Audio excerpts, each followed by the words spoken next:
कोलकाता लज्जा घटना रे आरजीकर मेडिकल कॉलेज पूर्वतन अध्यक्ष संदीप घोष को गुमर धीरे धीरे पदारे पड़ुछि।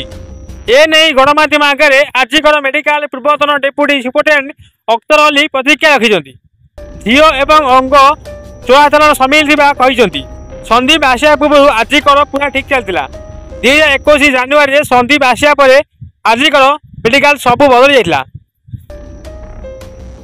पिलामानंकु धमक देवा हईराण करने रीतिमत चलता। निर्दिष्ट किसी छात्र को हाथे रखी से अरागता चलाई किसी बंधु और निर्दिष्ट छात्र गोष्ठी झील आनी आसुले। आरजीकर गेस्ट हाउस को झील आनी जोगाई दूसरे। अन्यपक्षे से मृतदेह चोराचालान करथिला अभियोग आसीथिला। बहुत छात्र छात्री क्यारियर बर्बाद करते संदीप। ए सबू अभियोग नहीं हाइकोर्ट द्वारस्थ होते। हाइकोर्ट आवेदन ग्रहण कर सीबीआई तदंत निर्देश देइछन्ति। अन्यपक्षे संदीप घोष को polygraph test R G Kar medical college और हॉस्पिटल रे कराइतला। सीबीआई तांको मोट 25टी प्रश्न पचारथिला। ए प्रश्न गुड़िक मध्य थिला आपण ना कौन, आपण केतोटी मोबाइल व्यवहार करती, मोबाइल नंबर कौन, आपण जन्म कोलकाता ना कौटी, घटना दिन आप हॉस्पिटल थिले ना कौटी थिले, एपरिक 25टी प्रश्न पचारथिला सीबीआई।